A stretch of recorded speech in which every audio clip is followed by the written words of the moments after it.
Welcome to another episode of PPL Pod. Today's deep dive is, well, it's about someone you probably remember as the ultimate late 2000s party girl, right? Oh, absolutely. Yeah. Like brushing your teeth with a bottle of Jack Daniels, throwing glitter absolutely everywhere. Exactly, singing all those massive anthems about hangovers and crashing in cheap motels. It was a very specific, very loud caricature. I mean, pop culture likes things to be easily categorized. And at the time, she just fit perfectly into that messy, carefree party girl box. Yeah, people saw the auto-tune and the smeared makeup and immediately assumed they had her figured out. But what if you found out that this exact same pop culture caricature is actually a musical prodigy? Right, like a literal genius. Yes. Someone who scored a near perfect on her SATs and who eventually became the center of this grueling, decade-long legal battle, a battle that honestly exposed the darkest underbelly of the music industry. It completely shatters the illusion, Because when we actually look at the sources and peel back the layers, this isn't just a story about a pop star having a few hits on the radio. No, not at all. It's a fundamental survival story. It's about an artist who was commodified, trapped by her own wild success, and who eventually had to fight her way back to absolute independent freedom. So today, we are unpacking the story of Kesha Rose Sebert, or, formerly known to the world as Keha, complete with that infamous $sign in her name. The $sign is iconic. It really is. And whether you are a diehard fan of pop music or you've never willingly listened to a top 40 station in your life, Kesha's journey is it's a masterclass. It really shows you exactly how easily a person's identity can be hijacked by a corporate machine. Right, and the immense emotional and legal toll it takes to reclaim your own voice. As I was going through the sources for this, I kept coming back to this one analogy. Okay, what is it? I think Kesha's early, seemingly vapid party girl persona was actually a Trojan horse. Oh, I like that. Right, like it was designed to trick critics into dismissing her, but it was hiding this hyper-intelligent, calculated songwriter who was secretly orchestrating the whole thing from the inside. To understand how that Trojan horse was built, we really have to look at her origin story, well before the glitter and the massive stadium tours. Yeah, because she had incredibly humble beginnings. She was raised in Los Angeles and Nashville by a single mother, PB Sebert. And PB was actually a prominent country songwriter herself. She even co-wrote the classic song, Old Flames Can't Hold a Candle to You for Dolly Parton. Which is, that's some serious country music royalties. You don't just write for Dolly Parton by accident. No, you definitely don't. But despite that incredible credit, the music industry is just notoriously fickle. They struggled heavily. Yeah, they really did. PB was trying to support Kesha and her older brother, and for a long time they had to rely on welfare payments and food stamps just to put dinner on the table. So Kesha was practically raised sitting in the corners of recording studios. Her mother would often have to keep an eye on her from the stage while performing at local gigs. Which instilled a very gritty, unromantic view of the music business in her from a very young age. And what stands out to me about her high school years is this fascinating dichotomy. Because on one hand, Kesha was a total marching band geek. Wait, really? A marching band geek? Oh yeah, she played the trumpet and the saxophone. She wore these homemade purple velvet pants and dyed her hair purple, just openly admitting she didn't fit in with the typical Nashville crowd. That is amazing. But on the other hand, she was fiercely, fiercely intelligent. Right. She was a wildly diligent student, which completely contradicts the whole slacker image she later sold to the world. I mean, she scored near perfect on her SATs. Near perfect. Yeah, and she was actually offered a scholarship to Barnard College, the historic women's college affiliated with Columbia University. So you have this brilliant kid poised for a prestigious Ivy League adjacent education, and she just gives it up for the unpredictable, chaotic music business. Well, the turning point there is that the legendary pop producer Max Martin, the guy who basically shaped the sound of the 90s and 2000s, he convinced her to drop out of high school at 17. Just drop out and move back to LA to pursue music full-time. Which begs the question, how does an eccentric marching band kid from Nashville even get on a titan like Max Martin's radar? It was pure, unfiltered hustle. Since she was 16, she had been sneaking into recording studios, writing songs with her mom, and aggressively tracking down producers. Just handing out tapes to anyone who would listen. Exactly. Her mom would hand out demo tapes to anyone in the business. And one of those demos finally made its way to Max Martin. But the track that actually got his attention wasn't some polished pop anthem. No. What was it? According to a Billboard story, there was a beautiful country ballad on the tape, but the track that hooked him was described as and this is a quote, gobsmackingly awful trip-hop track. Wait, a trip-hop track, like that atmospheric, moody 90s electronic stuff? Yes, exactly. Down-tempo, highly experimental, and totally at odds with the glittery pop she became known for. Kesha had literally run out of lyrics while recording it and just rapped ad-lib for a minute straight. That is hilarious. But that raw, weird, unpolished energy is what convinced him she had star power. So she packs up, moves to LA, and signs a restrictive management deal in 2005. And it is not glamorous at all. I mean, she's waitressing just to pay rent. Right, just grinding away. She's singing background vocals for Paris Hilton and Britney Spears just to get her foot in the door. She was in the background of an industry that treats young artists as entirely disposable. And then comes this totally accidental breakthrough. In 2009, she wanders into a recording session and ends up being the uncredited female voice on Flo Rida's massive #1 hit, Right Round. Oh man, Right Round was everywhere. It was inescapable. Yeah. Flo Rida just happened to want a female voice on the hook, and she was in the building. It exposed her voice to the mainstream overnight, but it came with a massive caveat. A huge caveat. She didn't get paid a single dime for her part on that song. Nothing. She wasn't even credited on the US release, but you can really see her fierce independence and long-term vision right from the start here, because when they asked her to be in the music video for Right Round, she flat out refused. She told Esquire magazine that she wanted to make a name for herself on her own terms, not as a background prop for a male rapper. Think about the psychology of that decision. It is an incredibly bold move for a broke artist waiting tables to walk away from the spotlight of a global #1 single. She knew that if she became the hook girl on a rap track, the industry would pigeonhole her forever. And that decision paid off immensely, launching us into the Animal era from 2009 to 2011. Her debut album, Animal, absolutely exploded. It did. And she didn't just stumble into that success either. She spent 6 grueling years working on material for this album, writing roughly 200 songs to narrow down the perfect track list. 200 songs, that's insane work ethic. Yeah, and the lead single, TikTok, broke digital download records, selling 14 million copies worldwide. She racked up 10 top 10 singles over this period, massive anthems like Die Young, Timber, and We Are Who We Are. So let's talk about the infamous $sign in her name, Keha. She explained later that she used the $sign as a completely ironic gesture because she was so incredibly broke at the time. Which is brilliant. She said she was actually repulsed by the gluttony and excess of the celebrity limelight. Which introduces this profound layer of irony, considering how the media interpreted it. Critics absolutely tore into her. They really did. They called her manufactured, unsophisticated, crass. They looked at the messy hair and the party lyrics and assumed she was just a vapid pop puppet who had been handed a microphone. Okay, I have to step in and play devil's advocate here just for a second, because I remember that era vividly. Oh, we all do. The yodeling, the exaggerated glitter, the auto-tune, it felt very manufactured at the time. Are we sure we aren't just retroactively giving her credit for being a genius? Wasn't she just leaning into a marketing gimmick that the label created for her? I completely get why you'd think that, but if you look at her songwriting credits and her creative control from day one, it was a highly calculated subversion. That was the genius of the Trojan horse you mentioned earlier. So it was intentional. Completely.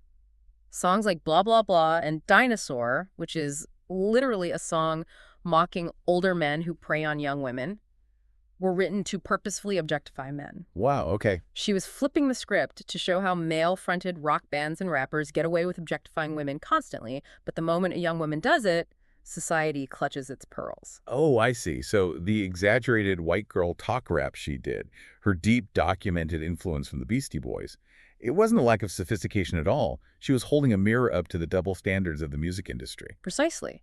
She was entirely in on the joke, but the critics didn't get it. They thought she was the joke. But the reality of her situation stopped being funny very quickly. The Trojan horse worked almost too well, wrapping her up inside it.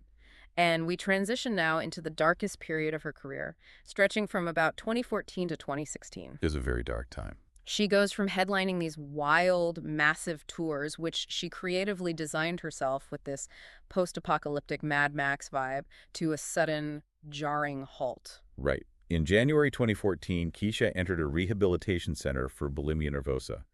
This was when she officially dropped the $ from her name. A huge symbolic shift. Yeah, and it signaled the beginning of a horrific battle behind the scenes, fueled by the extreme pressure of maintaining this carefree party facade while allegedly enduring severe mistreatment. Because in October 2014, Kesha filed a lawsuit against her longtime producer, Dr. Luke, and the allegations were severe. Very severe. She alleged physical, sexual, and emotional abuse, as well as employment discrimination spanning 10 years of them working together.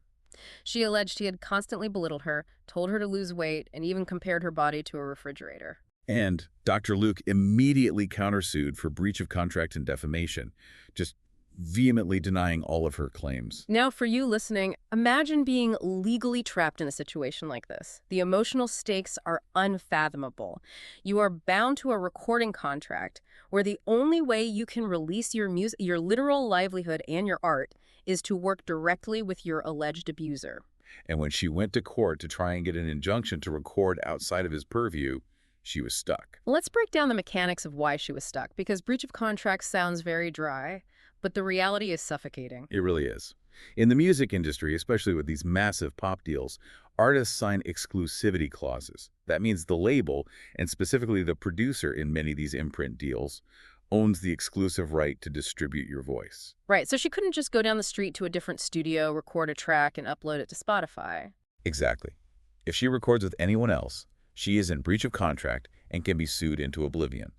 And if she records under the contract, her alleged abuser, the man who holds the keys to the masters, profits directly from her trauma and her work. That is just an impossible position to be in. The courts initially dismissed her case and refused to void her contract because, legally speaking, the 5-year statute of limitations had allegedly run out on the most specific rape allegations from 2005 and 2008.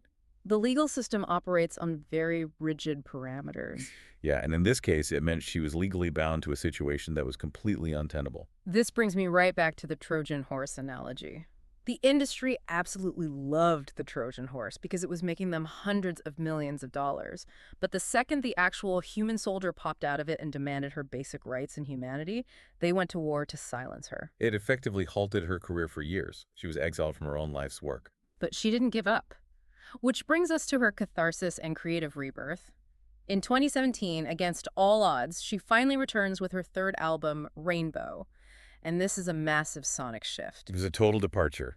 She moved away from the heavy electropop and leaned into glam rock, country pop, and pop rock. The album debuted at #1, and it was universally acclaimed. And the lead single from that album, Praying, is it's breathtaking. It became this massive platinum-certified anthem about overcoming trauma, finding self-worth, and letting go of the past. It earned her first Grammy nominations, too. It proved to everyone that she wasn't just the party girl with the auto-tune. She was a powerhouse vocalist and a deeply empathetic songwriter capable of channeling immense pain into art. What I love about her post-lawsuit era is that she didn't just come back as a polished PR-trained survivor. She reclaimed her right to be completely unapologetically weird. Oh, she is wonderfully weird. She is, and she refused to let the legal drama sanitize her personality. The weirdness isn't just trivia, It's proof of her hard-won freedom. She doesn't hide who she is anymore. Case in point, during her Warrior album era, she claims she had sex with a ghost, which directly inspired her music. Naturally. She also identifies as completely open regarding her sexuality, stating, "I'm not gay, I'm not straight, I love people." Yeah. And she regularly performs legal commitment ceremony for both same-sex and opposite-sex couples. She has always been a force advocate for the LGBT community and animal rights. And here is a detail that just highlights how much she embraces the bizarre. She stated she was born with a 1/4-inch vestigial tail. Wait, a tail? A 1/4-inch tail. She said they chopped it off when she was a baby, and she is genuinely still sad that they stole her tail. She even launched a podcast called Kesha and the Creepies, where she explored the supernatural, ghost hunting, and summoning aliens with Demi Lovato. It's that same fierce authenticity that she eventually brought to the resolution of her legal battles, because the legal saga did eventually reach a conclusion. In June 2023, literally just a month before they were finally supposed to go to trial for defamation, Kesha and Dr. Luke settled out of court. But this isn't a Hollywood movie. It wasn't a cinematic victory where the villain is vanquished and everyone cheers. No, the legal system rarely provides neat endings, especially in civil suits of this magnitude. It was a messy compromise. What were the terms? Well, in their joint statement, Kesha said she doesn't recall everything that happened the night of the alleged assault, but that she is looking forward to moving on with her life and wishes peace to all parties. And Dr. Luke, in his statement, continued to deny all of her original claims. So it was really a compromise so she could finally just move on with her art. But even as she found peace in her personal life, that refusal to stay quiet started spilling over into how she viewed the wider cultural and political landscape. She has consistently used her platform to speak out, which actually led to a major political clash in early 2026. Right. And before we get into this specific clash, I mean, we really need to state for you, the listener, that we are strictly and impartially reporting the contents of the provided source material here.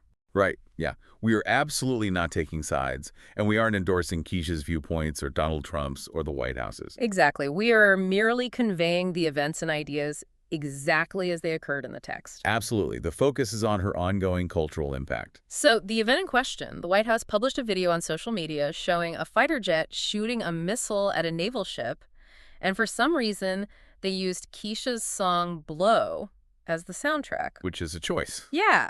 Kesha publicly blasted this. She said it was disgusting and made light of war, and she used that massive spike in attention to publicly call Donald Trump a criminal predator, explicitly citing that his name appears in the Epstein files over 1 million times.